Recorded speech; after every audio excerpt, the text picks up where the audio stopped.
Shikues të nderuar, dhe mirë se erdhët në TV Mitrovica, në emisionin të cilët do të mbajmë sot me musafirin ton të çmuar të rrallë, jo se nuk ka qenë në Mitrovic, por shumë rrallë për në vjen në Mitrovic, me qenë se ishte këtu në Kosovë ne shfrytëzuam rastin të ftojmë, të ndëgjojmë, sepse nga studiushët e vyeshëm gjithmonë ne kemi çka të ndëgjojmë. I dëshirojmë mirë se ardhje doktor Olcit Jazigjil, mirë se keni ardhur. Shpresojmë dëgjues të nderuar që në këtë orë, në për 60 minuta, do të mësojmë mjaft gjëra. Edhe pse ne jemi mësuar që për çdo çështje i kemi së paku dy mendime. Pa marrë parasysh cili është mendimi zyrtar, cili është mendimi tjetër, mo jemi mësuar për çdo çështje të kemi dy mendime, sidomos për çështjen e historiografisë. Për çështjen e historisë, historiografët tonë janë të ndarë, ata i din arsyet, ndërsa ne kemi dëshirë që të i dëgjojmë. Tema për cilën të flasim me publicistin, me doktor Olcin Jazigjin, me lektorin e Universitetit të Elbasanit dhe të Durrësit, me specialistin për çështje kombëtare shqiptare, do të jetë Kosova si pjesë e perandorisë osmane. Duke marrë parasysh opusin e shkrimeve të doktor Olcit dhe debatet e tij, mendoj që është jashtëzakonisht kompetent të përgjigjet në pyetje dhe të jap mendimet e tij për këtë temë. Për fillim, doktor Olcit do të parashtrojmë një pyetje, doktor, mendimet historiografike për pozitën e shqiptarëve gjatë kohës së perandorisë osmane oscilojnë, janë të ndryshme. Bile ne jemi dëshmitar në Kosovë që mund të them diku pas viteve 66-70 tek ne kanë filluar të ndryshojnë se deri atëherë me sa e di dhe me sa kam bisedu ka qenë një mendim thuajse vendim. Madje fillojnë përbysë ndryshimet. Ç'është është mendimi jot? Historia është një mjet shumë i rëndësishëm i shteteve moderne, të cilat që pas revolucionit francez, me krijimin e shtetit modern në Francë, edhe më pas me krijimin e shteteve kombëtare për gjithë Evropën, është kthyer në një mjet strategjik për të manipuluar njerëzit. Nacionalizmi, apo më saktë procesi i kombë ndërtimit, i detyron pushtetarët që historinë ta përdorin si një armë strategjike për të manipuluar njerëzit. Dhe në rastin e shqiptarëve të Kosovës, historia e perandorisë osmane është një nga kohët më të rëndësishme të vetë Kosovës. Kosova, edhe emrin që e ka, që i vjen nga turqishtja, ka qenë një nga provincat më të rëndësishme të perandorisë osmane në Evropë.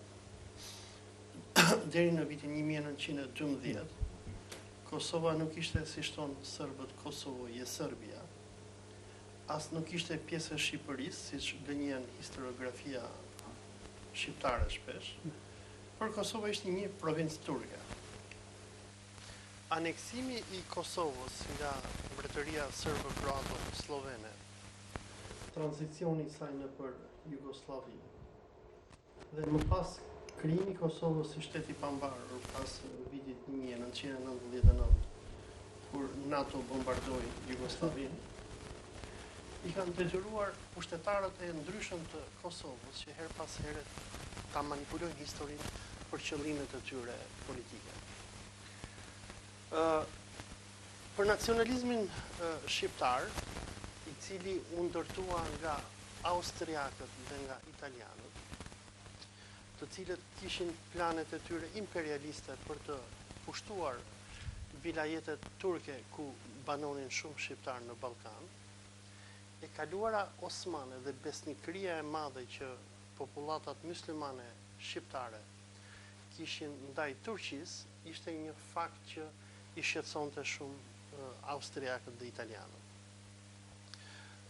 Me krijimin e shtetit kombëtar në Shqipëri, domethënë po dal pak më herët në Shqipëri përpara se të dalë në Kosovë, një nga problemet më të mëdha që patën fuqitë e Evropës që dizajnuan Shqipërinë, ishte se shqiptarët musliman ishin shumë besnik ndaj Turqisë. Shteti i parë eksperimental që fuqitë e Evropës ndërtuan në Shqipëri në kohën e Princ Vidit, ishte një shtet i cili dështoi pasi shqiptarët musliman me në krye Miftiun e Tiranës, Musa Qazimin, Haxhi Qamilin, Esat Pashën e shkatruan. Dhe në vitin 1915 shqiptarët e Shqipërisë ju ribashkuan kalifatit Osman. Megjithatë, krijimi i Shqipërisë pas vitit 1920 i përballi nacionalistët shqiptar me një problem shumë të madh se si do t'i shkëpusnin shqiptarët nga besnikëria e tyre ndaj Turqisë. Por ndërsa procesi i konformimit në Shqipëri nisi më herët, domethënë nisi që në vitin 1913, në Kosovë kosovarët kanë qenë shumë besnik ndaj Turqisë. Në kohën e pushtimit fashist të Kosovës nga Mussolini me katolikun Quisling Ernest Koliqi, një problem shumë të madh që pati administrata fashiste ishte se kosovarët e konsideronin veten e tyre që ishin turq. Ata thonin jemi turk elhamdulillah. Dhe një nga mënyrat që nacionalistët mund të largonin këtë besnikërinë e kosovarëve nga turqit, do të ishte shkrimi i historisë. Këtu në Kosovë, sidomos, ka një agresivitet shumë të madh anti-turk. Mund marrësh pak librin të lutem? Siç kam treguar në këtë libër që kam botuar në vitin 2010, libër i cili është lexuar edhe në Turqi dhe nëse mbani mend, në vitin 2010 u shkaktua edhe një debat i madh ndërmjet Kosovës edhe Turqisë, ku vinin ministrat turq në Kosovë dhe i kërkonin qeveritarëve kosovar që t'i trajtonin turqit me më respekt. Siç tregoj në këtë studim për shkollat e Kosovës, ka historianët gjysmë analfabet që ka Kosova, vjen keq që përdor këtë term. Shpesh thonë gënjeshtra edhe budallëqe që po t'i thonin në ndonjë universitet perëndimor do të vjenin në klasë. Pra, këtu në Kosovë, historia, e në veçanti historia e perandorisë osmane, është keq përdorur për qëllime geostrategjike. Tani, kur ne vim në Kosovë, sidomos ne që vim nga jashtë Kosovës, nga Shqipëria, nga perëndimi e tjerë, çfarë na bie në sy është e para infrastruktura e qyteteve kosovare, e cila duket shumë turke, emrat e kosovarëve, që janë Nexhat, Ibrahim, Abdullah, Ahmed, që janë emra turq. Por në anën tjetër shohim që nga mediat kosovare, sidomos tani pas luftës, ka një agresivitet shumë të madh kundër Turqisë edhe perandorisë osmane. Ky lloj agresiviteti në Kosovë nisi që në vitet 1968 dhe mbrapa, me hapjen e Universitetit të Prishtinës, pasi në fund vitet 60 pati një marrëveshje sekrete ndërmjet Titus edhe Enver Hoxhës për të deturqizuar dhe deislamizuar Kosovën. Çfarë nënkuptohet me këtë fjalë është që kosovarët, ndërsa etnikisht ishin shqiptar, ndiheshin shumë besnik ndaj Turqisë. Pasi duhet të përmendim edhe një fakt këtu që Turqia moderne u ndërtua nga muhaxhir kosovar, shqiptar të Maqedonisë, Ballkanas, të cilët së bashku me Ataturkun, pas luftës së parë botërore, u shpërngulën drejt Turqisë dhe ndërtuan Turqinë e re. Sot në Turqi, jo të gjithë turqit janë turq. Për shembull, presidenti i sotëm i Turqisë nuk është turk, është me origjinë nga Gjeorgjia. Ish kryeministri Davutoglu me origjinë është nga Krimea, është tatar. Pra, Turqia është një shtet emigrantësh dhe shumë nga këta emigrantë ishin shqiptarë. Dhe Turqia shihet si një tokë e bekuar nga kosovarët, si shihet ende sot e kësaj dite. Dhe shumë kosovar, si tregon edhe Esad Mekuli në poezinë e tij të famshme Turk Elhamdulillah, deri vonë nuk e quanin veten shqiptar, por thonin jemi turk. Por të qenë turk nuk do të thoshte që ti ishe etnik turk, por nënkuptonte që ti ishe musliman. Sepse me konceptin turk dhe me turqinin identifikoi muslimanizma. Tani, për ta luftuar këtë lloj fenomeni, në kohën e Titos, Tito në një marrëveshje sekrete që bën me Enver Hoxhën, vendos që të sjelli ideologjinë shoviniste të Tiranës në Tiranë, në Prishtinë, sepse në Tiranë veç kishte zënë vend kjo ideologji. Kjo ideologji u mboll në Tiranë që në vitet 20 ishin një grup misionarësh protestant që nga Konstantin Çekrezi, Motrat Qiriazi, Kristo Daku e tjerë, të cilët në shumicën e rasteve nuk ishin as shqiptar, ishin vëllezër. Atëherë, doktor Fal, para se të vazhdojmë me këtë çështje të burrimi apo të bazave të ku ka filluar, që fillu të na sqaroni se kur filloi përmbysja e mendimit politik, e mendimit të shqiptarëve për Perandorinë Osmane, lu studion që të shkojmë me një reklam të shkurtër.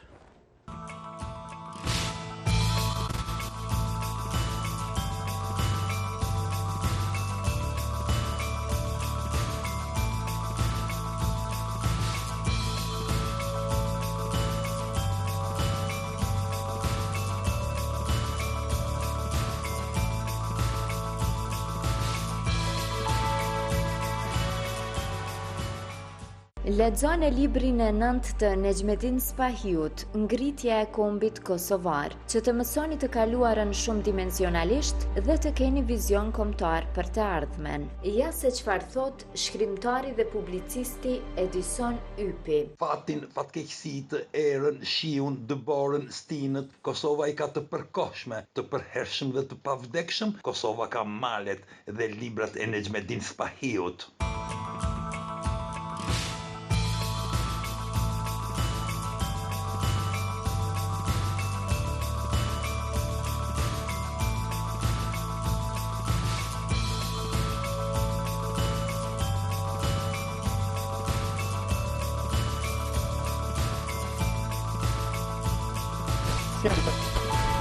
Më mirë?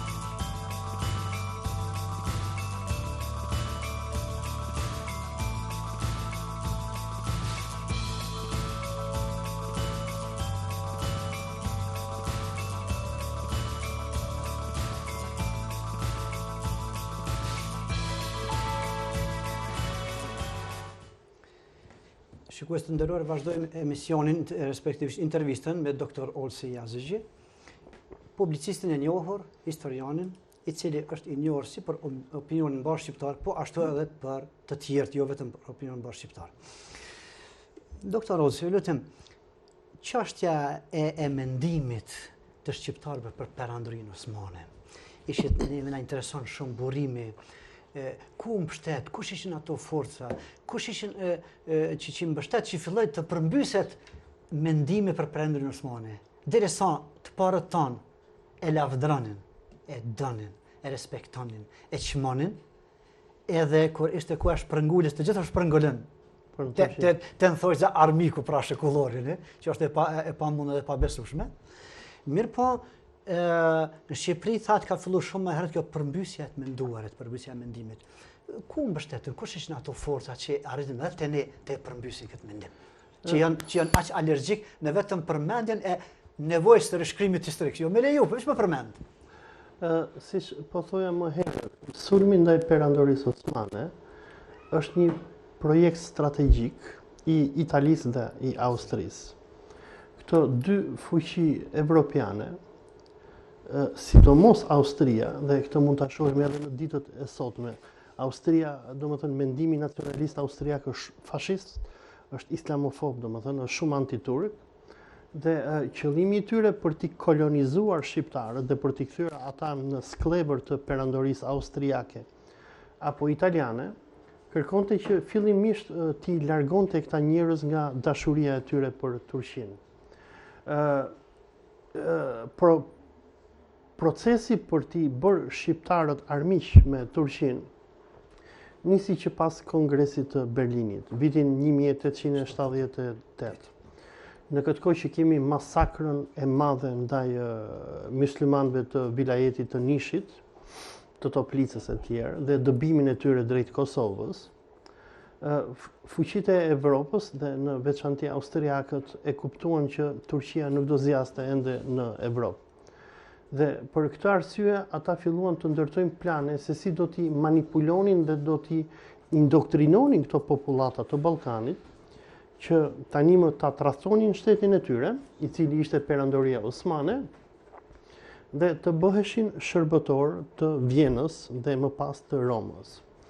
Shumë nga rilindasit që ne në shkollat tona i trajtojmë si burrat mirë të kombit, në të vërtet ishin agent austriak edhe italian, që paguheshin nga Vjena apo nga Roma, dhe që qëllimi i tyre ishte të përhapshin diversion dhe tradhtim ndaj shtetit turk ku jetonin shqiptarët.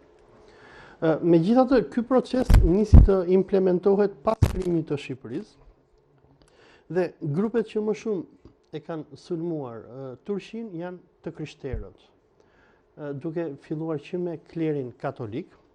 Për shembull, kush mund të ketë shansin të lexoj arkivin e Gjergj Fishtës në arkivin qendror të shtetit në Shqipëri, do të shohë një racizëm dhe ekstremizëm proverbial katolik kundrejt çdo myslimani shqiptar. Fishta njerëz që nga Zogu te Shref Frashëri nuk i quhen shqiptar, i quhen turq. Apo kemi edhe memorandume të Gjergj Fishtës për dëbimin e shqiptarëve mysliman drejt Anadollit, pak a shumë njëjtën gjë që bënte Ilia Garashanini kundër Kosovës.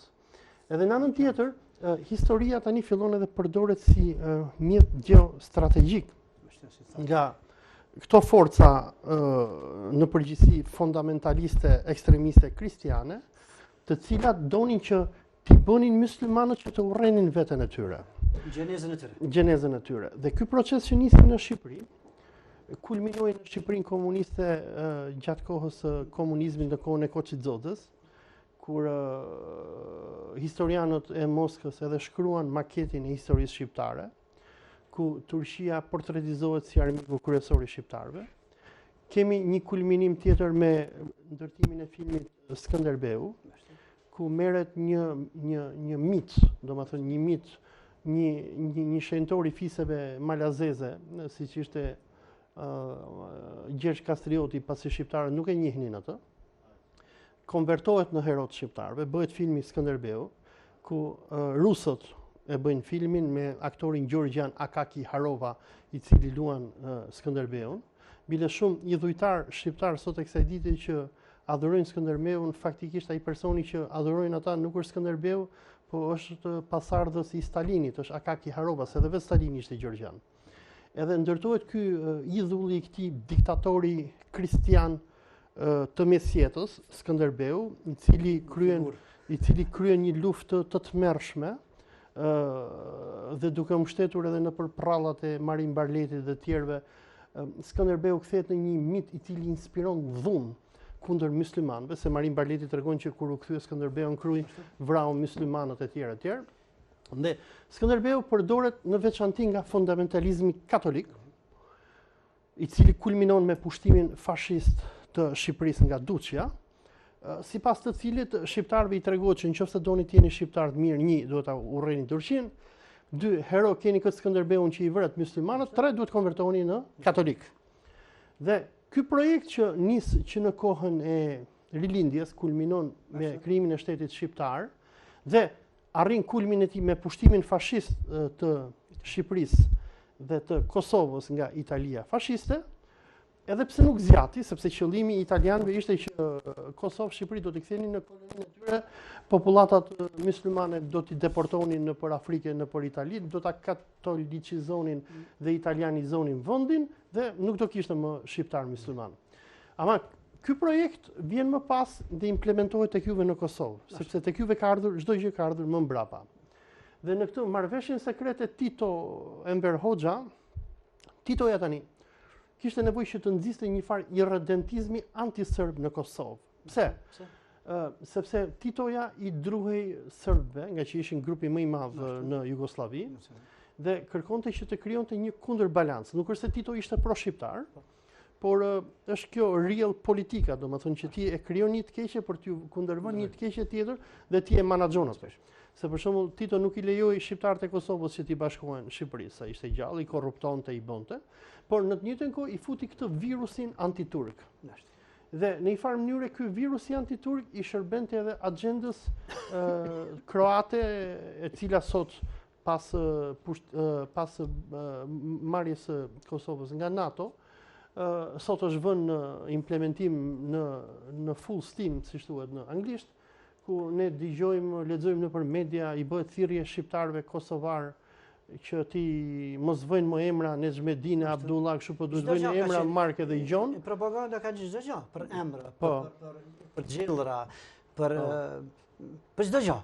Ka qenë që largonin nga një traditë lindore, traditë prapambethë, traditë aziatike, etj, me llogape të tjera. Të gjithë termat që ti përdor, lindore, e prapambetur, aziatike, janë të gjitha zhargone në këtë luftë ideologjike që bëhet kundër shqiptarëve mysliman, si në Kosovë, ashtu edhe në Shqipëri, dhe që qëllimi final i gjithë kësaj lufte ideologjike është konvertimi i shqiptarëve në katolik dhe largimin nga feja islame. Largimin nga feja islame dhe në një farë mënyrë në një perspektivë të afërt, ndoshta aneksimi sërish i Shqipërisë dhe i Kosovës nga fuqitë e mëdha evropiane. Tani, sot Kosova është në një farë mënyrë në koloni e Amerikës, e NATO-s.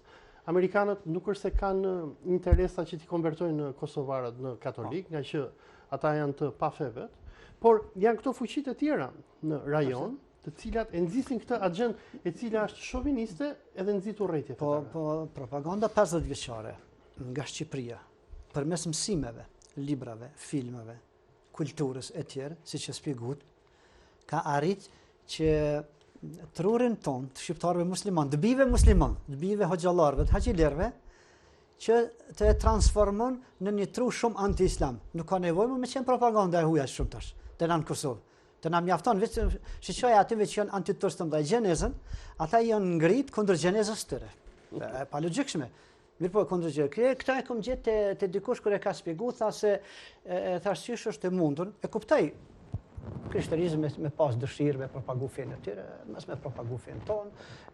E kuptoj ata me shpjegu gjanat historinë e tyre, ne kemi historinë tonë. Kështu ka qenë gjithmonë, të ne historitë kanë pas historinë vet, na e kemi pas. Kjo nuk është punë krishterimi, kjo është punë imperializmi.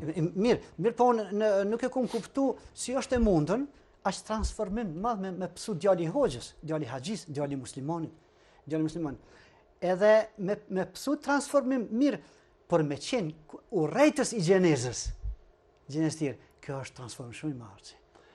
E di pse ndodh kjo, sepse si thot filozofi i madh musliman Ibn Halduni, kur një popull mundet nga një tjetër, i munduri e adhuron mundësinë e tij.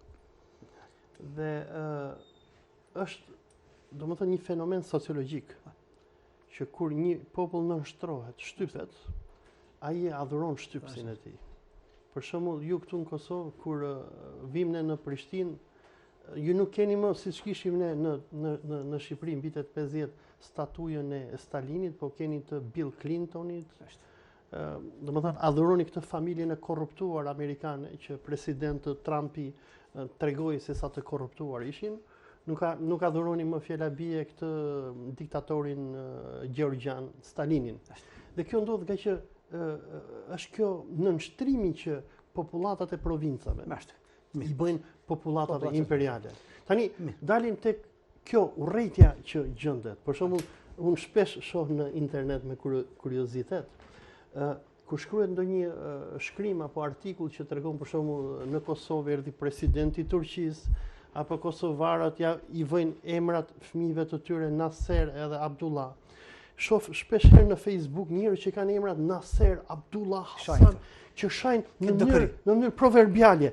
Dhe kur dikush i sheh ata kështu me vëmendje, thotë, këta njerëz a janë të sëmurë mendor? Tani çfarë ndodh me këta njerëz?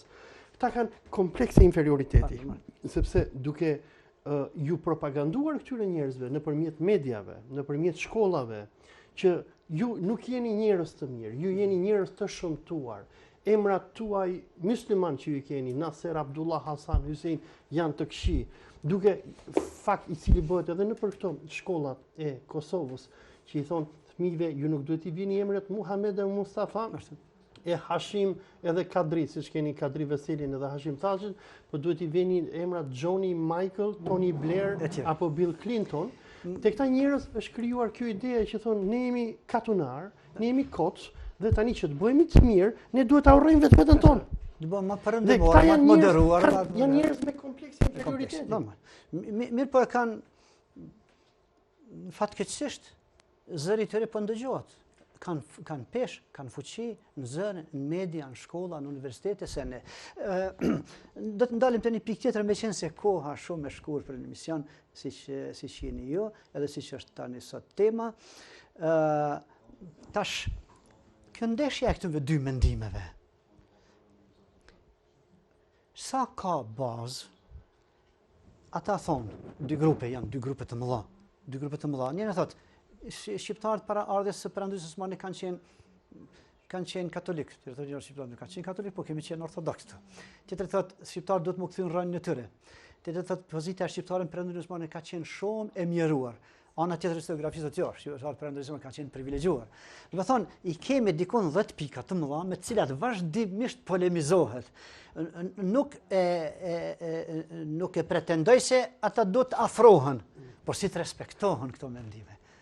Drejta njeriut të ketë mendimin e tij, po edhe unë të kam mendimin tim. Kur tham unë perandin Osmani ka qenë, pyetja është, mos të elaboroj unë, si është pozita e shqiptarit në perandin Osmani?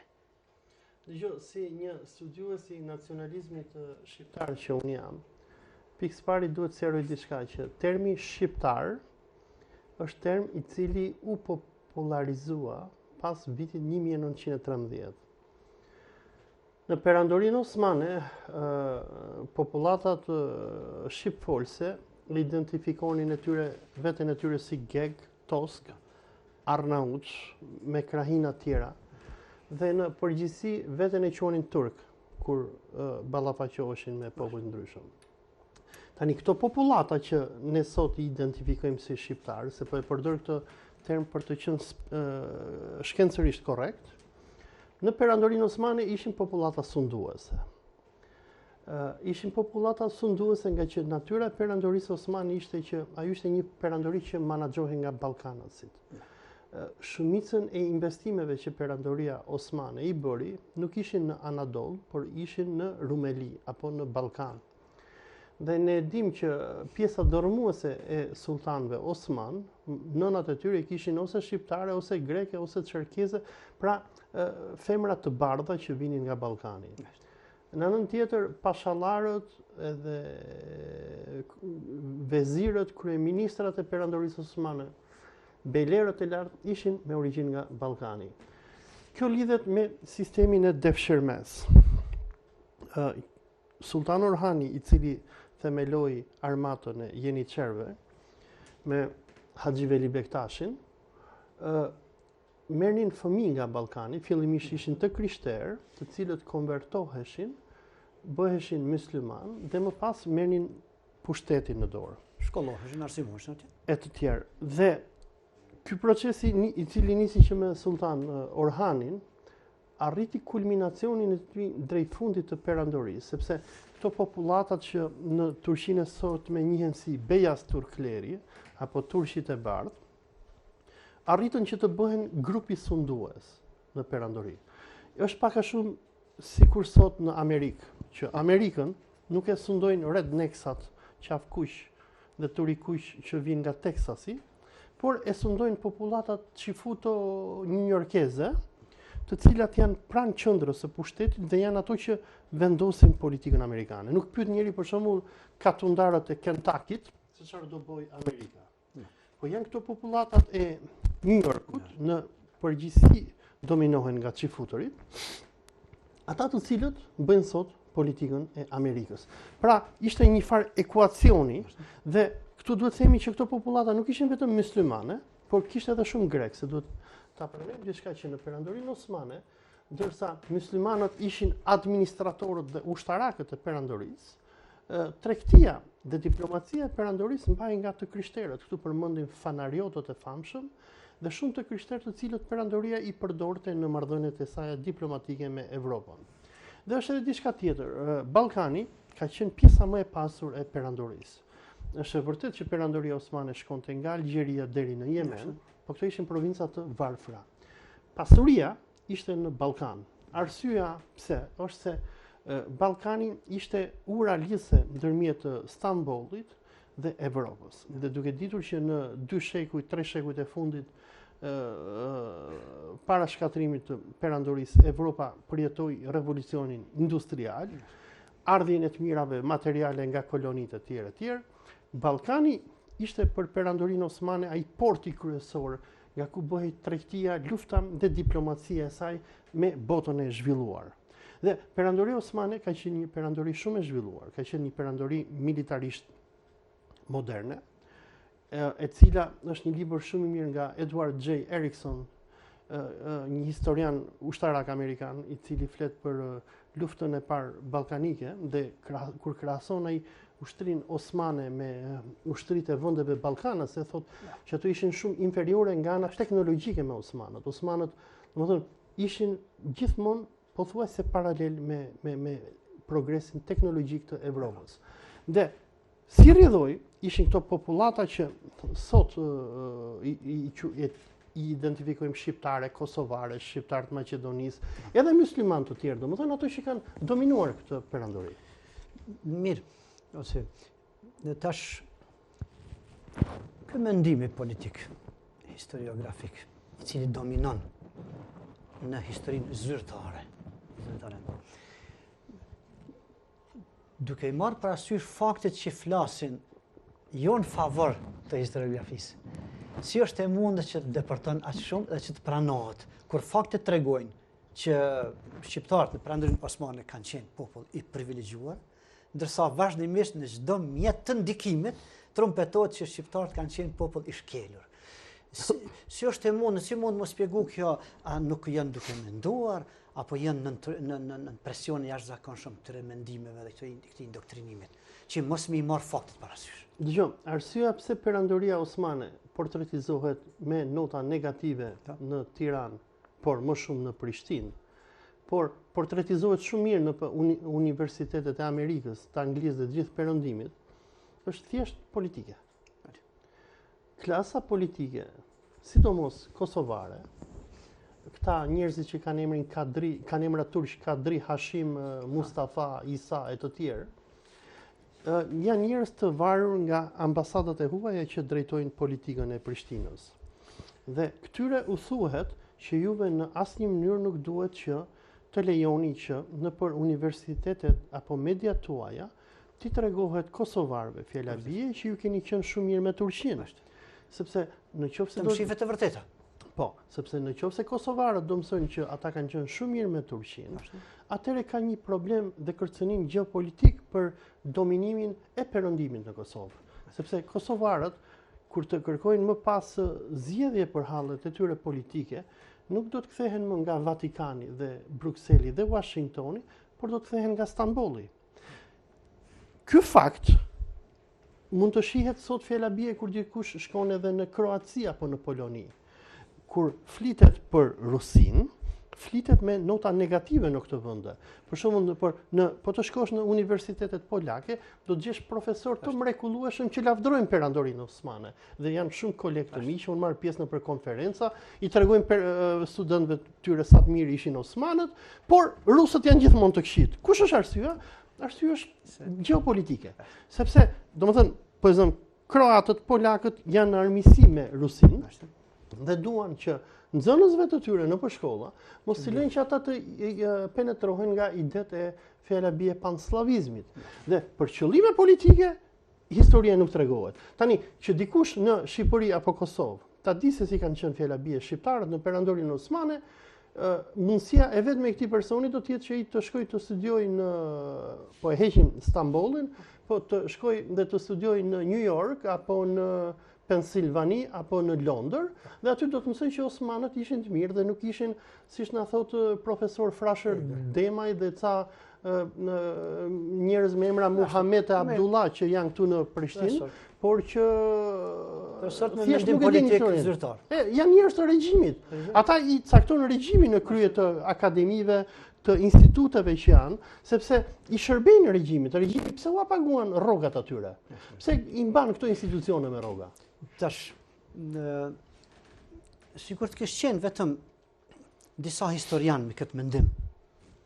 Ka njerëz, Zoti është ekziston një, por i kalon njerëzve drejtën dhe thotë s'ka Zot, dikur s'ka Zot. Po kur ai me mendim të kundërt apo negativ e merr fuqinë, don ta imponojë, kjo po bëhet problemi. Kur ti thosh s'ka Zot thuj për vete, po kur po më thosh edhe mua s'ka Zot, e tash pe te i kalon atë çka lejohet. Edhe ky kur thot perandoria osmane më kalon mbrapa, thuj ti për vete, edhe thuj të thuve, thuj në kishë tonë, thuj kishë kemi qenë katolik. Mirë, po kur ky mendim i deformuar, antimendim, antimsim, teori mashtruese, teori jo të vërteta, kur këto teza po indoktrinon fëmijët tonë, atëherë çysh me qenë reagimi ynë, se kjo është një imponim jashtëzakonisht shumë i madh, mandej kjo po përhapet edhe ajo që është shkaktuar tash kohën është vazhdimisht një islamofobi e madhe. Se nuk është vetë pse ti po mendon, po ma ke shkaktuar familjen time, familja jam tash qohet kundër meje, kundër atij, edhe është islamofob pa ditë ai fare për historinë. Kjo është pasojë që është shkaktuar shumë e madhe, edhe një anti-islamizëm andej.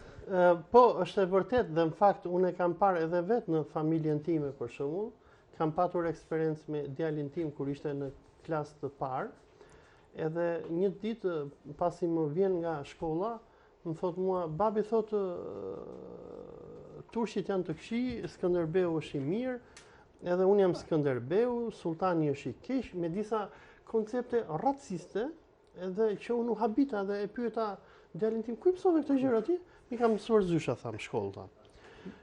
Çfarë di bëjmë? Nuk kemi çfarë di bëjmë, sepse shiva, ne sot, për shembull, shqiptarët që e dim se si ka qenë historia, ne jemi pak e shumë si Galileo Galilei kur përballej me papën në kohën e rilindjes evropiane. Galilei kishte zbuluar që toka ishte e rrëmbullakët, por papa me idiotësinë e tij thoshte është tepsi. Dhe për këtë ata e morën përpara gjyqit të inkuizicionit. Galilei i tregoi atyre faktet e tij që toka është e rrëmbullakët, vjen përreth diellit e tjerë. Dhe ata e dënuan. E dënuan dhe edhe detyruan që të kërkoj falje, po siç tregon edhe legjenda, domethënë përpara se ta ekzekutonin tha e pursimove tha. Po megjithatë tha lëviz tha. Dhe muhabeti është, ky është dilema e madhe që shpesh shumë shkencëtar kanë kur po ballen me disa regjime të cilat imponojnë disa dogma dhe mite për qëllime politike. Dhe faktikisht sot të mbrosh perandorinë osmane nëpër universitetet shqiptare apo fjala bie këtu në Prishtinë, ti etiketohesh armik. Dhe paralel me këtë vjen edhe islamofobia, sepse është diçka, domethënë, pas krimit të provincës të Kosovës në vitin 1999 në gjysmë-shtet, them gjysmë-shtet nga që Kosova nuk është shtet i pavarur, por akoma jo tërësisht sovran. Nuk është sovran, jeni shtet i pushtuar nga NATO, nga KFOR-i. Jemi të kënaqur që thuhet rrallë ndonjë shtet në botë është tërësisht sovran, as në ndërkim. Po ju jeni shtet si punë e Tajvanit apo e Nagorno-Karabakut apo e Transnistrit, domethënë shtete që nuk ju njeh FSOKB-ja, ju njohin sa shtete, hajde ju bëjmë favore, po që nuk keni statusin e shtetit. Po dua të dal te kjo pikë. Të qenit e popullatës së Kosovës në shumicë muslimane është një tjetër shqetësim për sundimtarët tuaj perëndimorë. Perëndimorët nuk duan musliman në Evropë. Ka një islamofobi në disa raste të hapur, siç e bën Trumpi, thank you very much, thotë nuk i duan muslimanët në Amerikë. por ka dhe të fshehur, siç e bënte fjala bie Obama, Clinton e të tjerë. Dhe një nga debatet më të mëdha që ka ndodhur në diplomacinë amerikane, kur amerikanët vendosën që të ndërhyjnë ushtarakisht kundër Serbisë në Kosovë 1999, ishte që çfarë po bëjmë ne, apo japim ne shtet këtyre myslimanëve. Dhe amerikanët u kujdesën që nuk do të japin shtet muslimanëve dhe dihet që Kosova nuk është shtet musliman.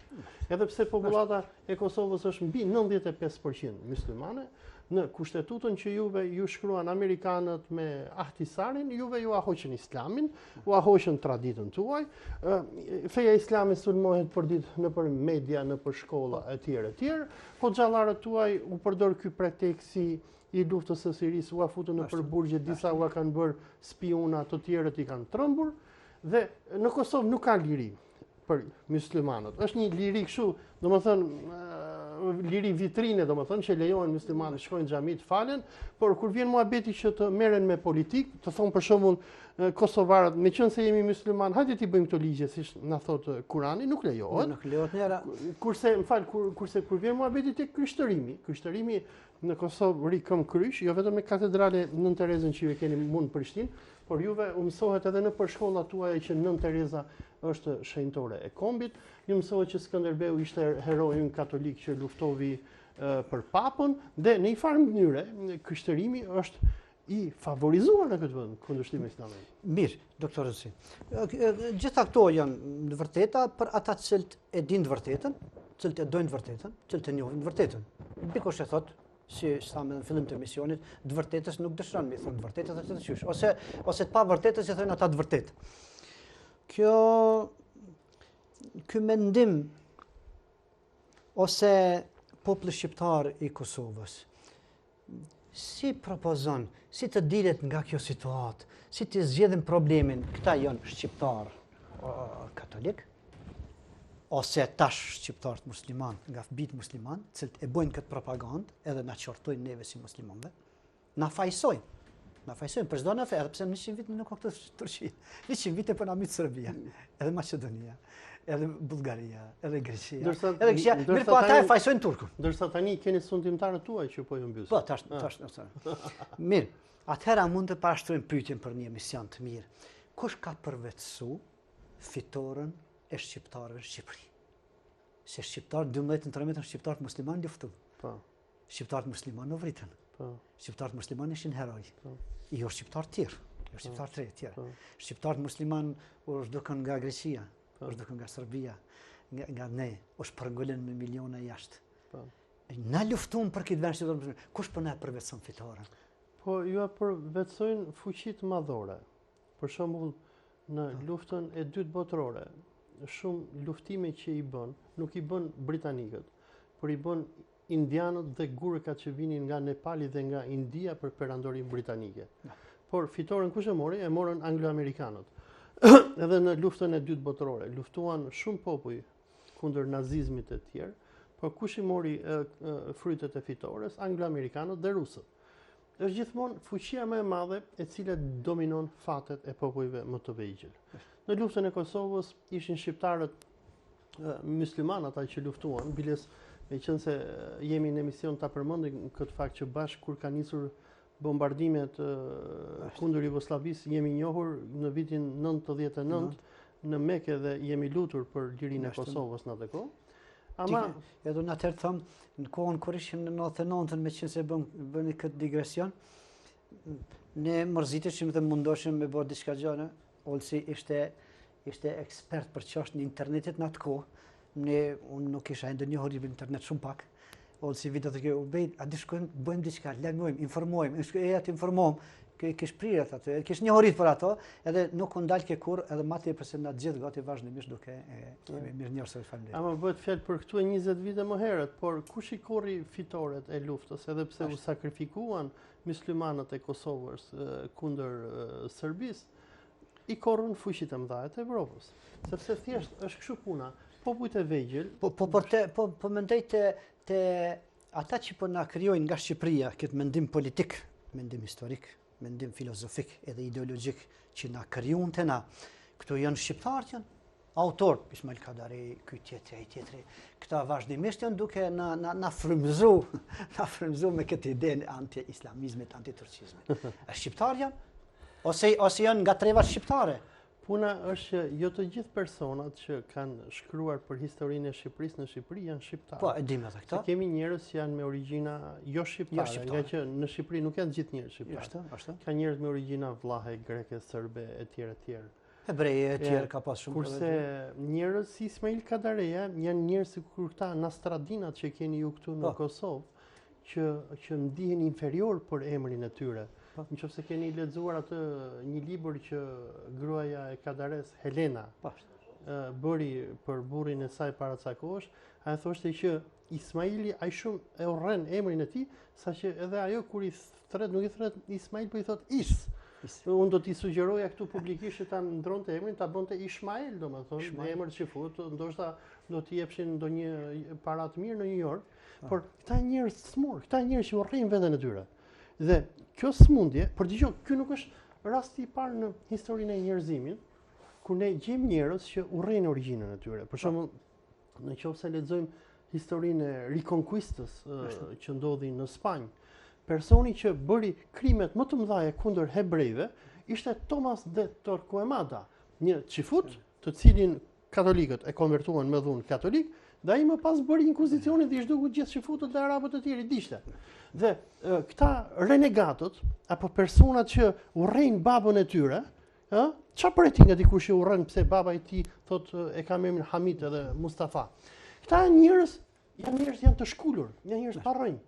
Dhe problemi tjetër është se nga që janë ignorant, se po të ishin personi që është i ditur, dikush që e ka specializuar fjala bie veten e tij në lëmin e shkencës së historisë, fes i di që këto janë gjëra që krijojnë njerëzit, i manipulojnë për qëllime politike të tjera, nuk i merr shumë seriozisht këto gjëra. Por njerëzit e paditur, kur lexojnë këto prallat që ka shpikur nacional komunizmi në Shqipëri dhe tani nacional katolicizmi që i quaj unë, i marrin për të vërteta. Thonë, shumë veta i thonë Skënderbeu është heroi ynë. Dhe kur dalin fjala bie historian sigur Oliver Schmidi, i cili në librin e tij thotë Skënderbeu, po ta shohim nga ana teknike ishte thjesht një serb, këta i turren direkte, e shpallin armik të kombit, ta vrasin, ta bëjmë, ka që janë njerëz emocionalisht janë të dëshpëruar dhe nuk janë stabil, kanë probleme mendore. Dhe nga që kanë probleme mendore, këta reagojnë në mënyrë shumë agresive. Po mirë, juridikisht, e drejta e mendimit, e drejta e shpresës mendimit është e lirë. Nuk ka në Kosovë ligj ku të cenohet e drejta e mendimit për një çështje, sikur siç është në 12 shtetet të Bashkisë Evropiane, për shembull ku është ndaluar të thuhet se nuk ka pas holokaust, apo të përqesht holokaust, apo diçka tjetër. Atë është parapan vepër penale. Ne nuk kem në kodin e penal që është inkriminuar mendimi, shprehja e mendimit. Çka do të thuj, ka qenë turkuj, mirë turki keq. Te on ka qenë e dhimbshme kur ne shqiptar, ti shqiptar, on musliman, ti musliman, nuk më lejon me shpreh mendimin. Kemi rastin e Hoxhi Irfanit në Kosovë. Për një mendim shprehur, i cili vetëm që tha një mendim, i cili historikisht nuk është gabim, po nuk është. Ne kemi dy faza masive shqiptarizimit të Kosovës. E para është në kohën e kriminalit Pjetër Bogdani, i cili së bashku me Peshkopin Arsenie masakruan muslimanët e Kosovës, dhe kur bejlerët shqiptar i mundën hordhit austriake katolike i dëbuan këta njerëz drejt Serbisë, dhe kemi ardhjen e shumë fiseve nga Shqipëria që e populluan Kosovën dhe u shqiptarizuan, islamizuan.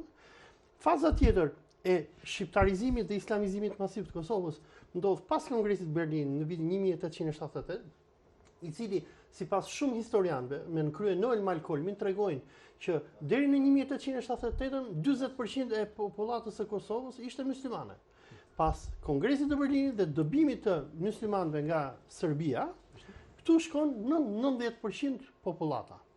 Dhe çfarë tha Imam Irfani nuk ishte gabim, por ti e pe se çfarë ndodhi. Ju vërsulën media, e shpallën armik, thua se ne jetojmë në Koren e Veriu të Kim Il-jungut dhe Bashkësia Islame e Kosovës për turpin e saj më të madh, shkovi dhe e pezulloi dhe e hoqi nga puna. Domethënë, ky rendi që sot ekziston në Kosovë, i ngjan rendin të vitit 1984 të George Orwellit, një rend Big Brotheri, ku ti ke, domethënë nuk mund të flasësh dot asnjë gjë që nuk pëlqen regjimi, dhe e gjithë kjo fasad ligjesh që perëndimorët i kanë sjell Kosovën, që thonë kemi liri mendimi, pederat kanë drejt dalin me ambasadorët e huaj, thonë hello jemi pedera, ndërsa këta respektohen, kur dikush thjesht thot një mendimin e tij historik, shpallet armik. Mendimin e tij historik. Dhe kjo tregon psikopatinë e sistemit tuaj këtu në Kosovë. Tash debatet e mendimeve të ndryshme. Ne i shohim për çdo natë për çfarë do teme të shohim. Pa marrë parasysh. Sidomos ky infekcion na ka ardhur nga Shqipëria, unë konsideroj që shumë infeksione na kanë ardhur nga Shqipëria, këto 100 vite, jo vetëm këto, bile nuk e di, një studim i mirë do të më bë që na kanë ardhur të mira prej atje, nëse gjen dikush diçka. Unë kam marrë përshim një. Urdhën? Unë kam marrë përshim. Atë në aspektin e ideve, ideologjive, në aspektin e sistemet, në aspektin e filozofive.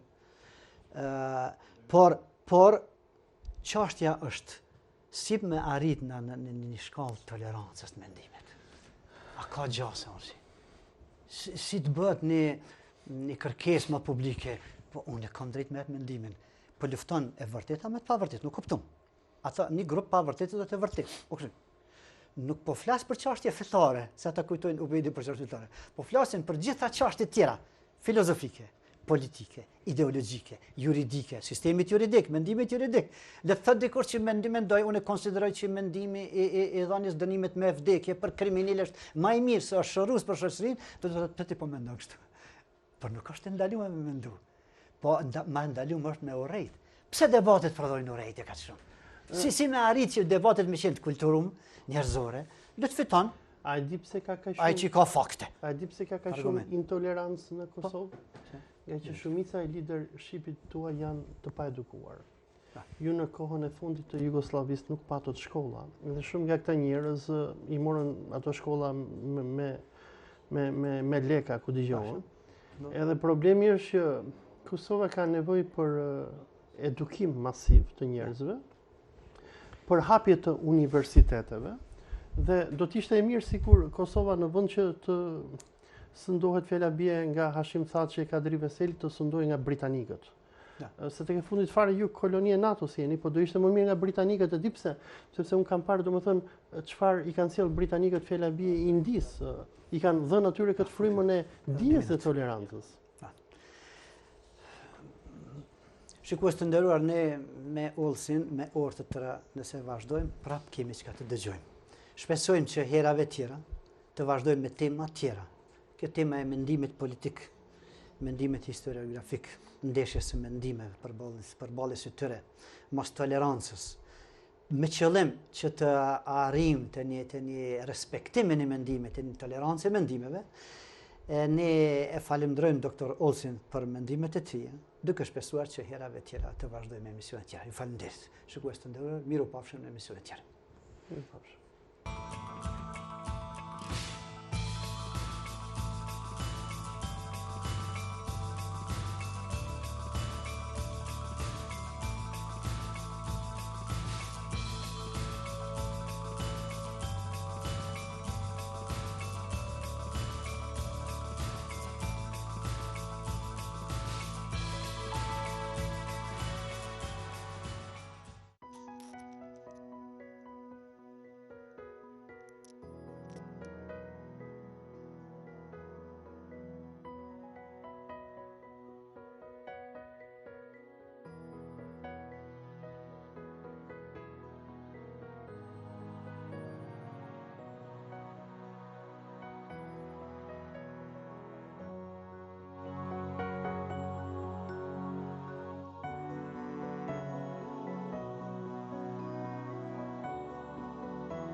Presidenti Donald Trump në takimin e parë në NATO, një organizatë që ai e ka quajtur në të shkuarën të vjetëruar.